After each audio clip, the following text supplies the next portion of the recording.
Hello, my name's Barney. Detective Carla Valenti. You've come to see Janus, isn't that right? He's down the second corridor on the right. We're finished. Oh, another power outage. It's the sixth time today. Not surprising, though, with this cold weather.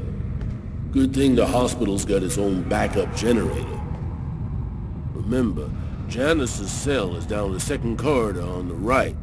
One of my colleagues is waiting to open the cell for you. I'll be watching you. Don't worry, you'll be fine. Thank you, Barney.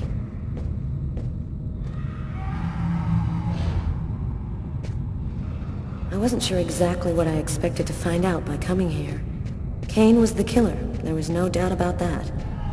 And yet, I needed to know just what happened in the strange case of the Kirsten killings.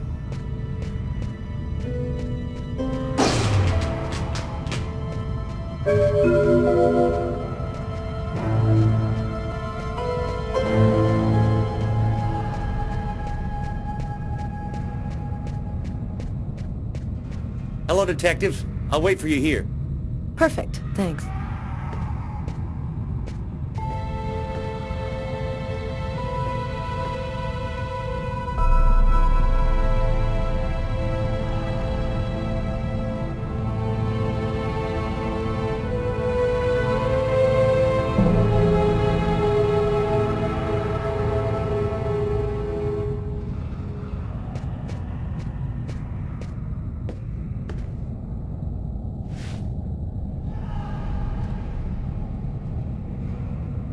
Hello, I'm Detective Carla Valenti of the New York Police Department.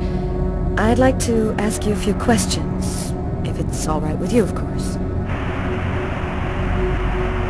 I read in your file that you often had, visions of some sort. Would you like to talk to me about them? Why have you gone to the trouble of coming to see me, Detective Valenti? I'm mad, you know. What I have to say is meaningless. Isn't that right? Maybe it'll make sense to me. Please, Anton, tell me everything that you know. A man and a woman in a laundromat. She's a little boy, Hispanic looking. Him, he has a knife planted in his eye. How do you know that? I was there. I can see through his eyes. Every one of the murders. I'm there. What happened in the laundromat? A sacrifice. A human sacrifice.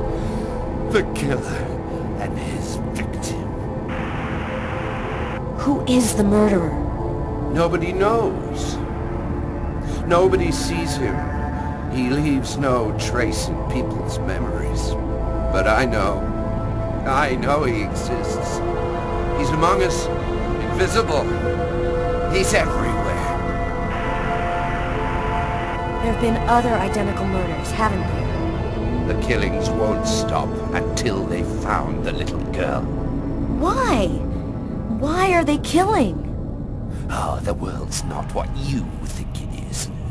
The Orange Clan are secretly running everything. They're watching us, listening to us all of the time. They record what you say. They know what you're doing each second of the day. They're everywhere. How is this connected to the murders? They want ultimate power. They want the answer to the question of life. They want to be eternal. I have to go now, Anton. Thank you for your help. It's already too late. We're all gonna die from the cold. It'll be the dawn of a new race. The end of humanity. The end of humanity.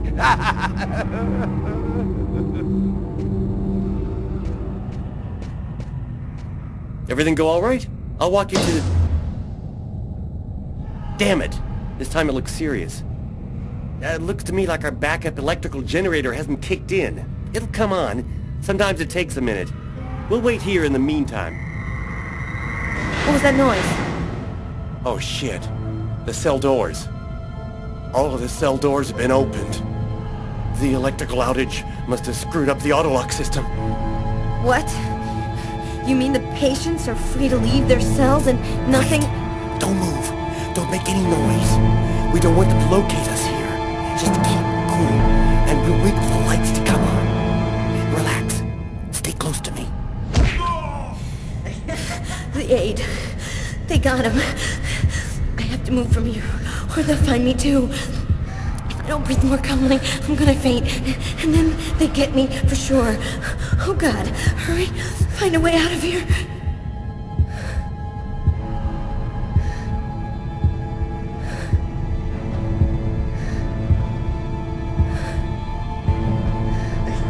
No, no. I hear one coming. He's getting so close. Breathe, Carla. Don't move. Hold your breath. He's going away. I can keep moving.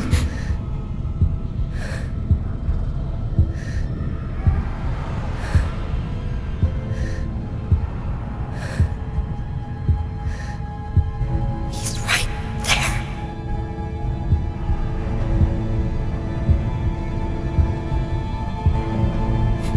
He's going away. I can keep moving.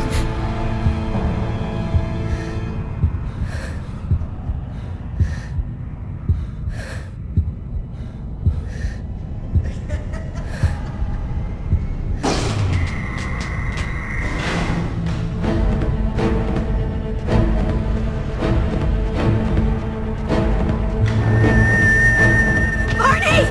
Barney! Open up!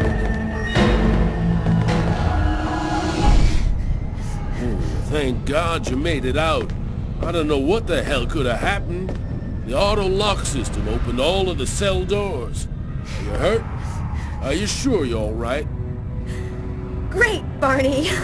I feel great. I love playing hide and seek in the dark with a pack of psychopathic killers.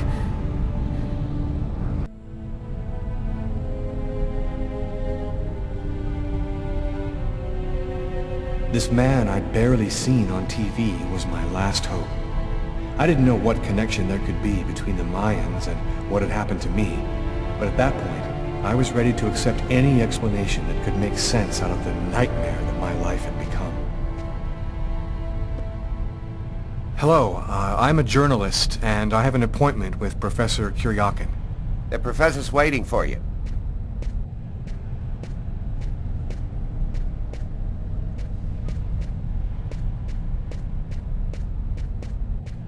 Professor Kuryakin? Yes? My name's John Cunningham. We spoke on the phone. I'm a journalist, and I'm gathering information for an article I'm writing about the Mayan religion. Ah, yes, I've been waiting for you, young man. What paper did you say you write for once again? I write for National Geographic. It's curious, but your face seems familiar to me. Have we met somewhere before? Yeah, I get that a lot. I guess I must have one of those boring faces everybody sees everywhere. Well then, let's have a go at it. Where would you like to start? Can you tell me anything about Cuecnitlan? Of course. Come, I'll introduce you.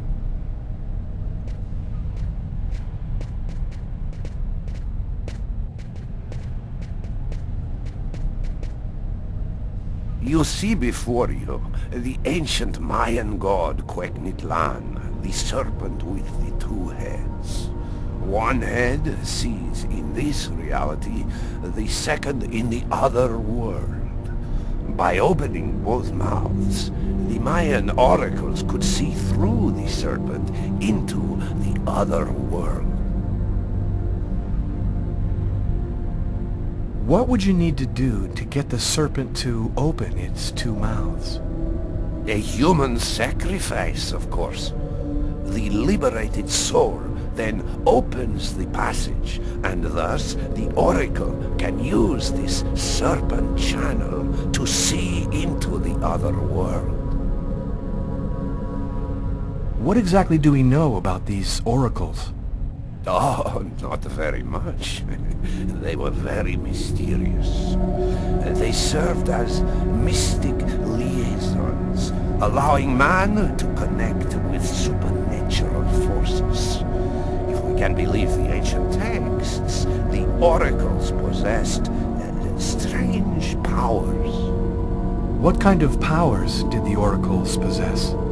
Some passages mention a supernatural life force, permitting the Oracle to live for several hundred years. Tell me, how did the sacrificial ceremony work? Come, I'll show you.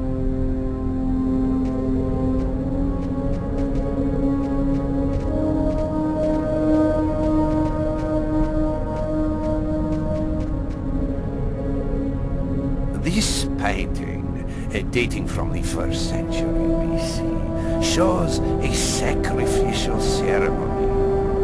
The victim's agony must have lasted quite some time. The priority being to keep the mouths open as long as possible. The victim was stabbed 3 times, each wound cutting a pulmonary artery leading to the heart. How did the ritual sacrifice work? Oh, the Oracle must never soil himself with the blood of another.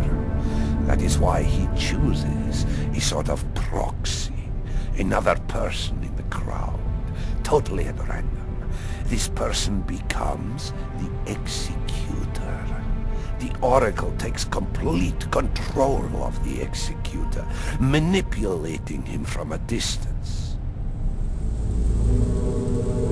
A Mayan sacrifice. That's what it was. You aren't a journalist, are you? Who are you?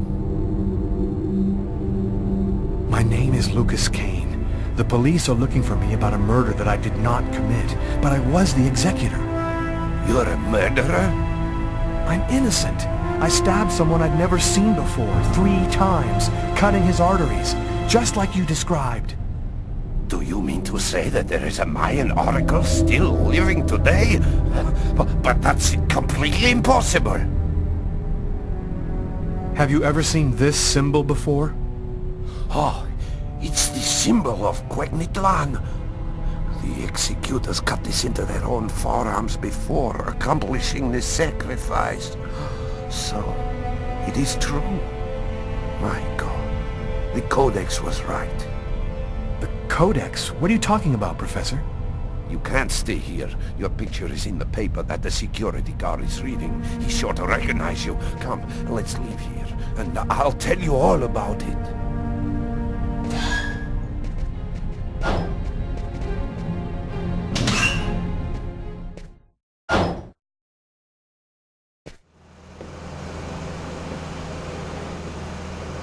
Thank you for your help, Professor.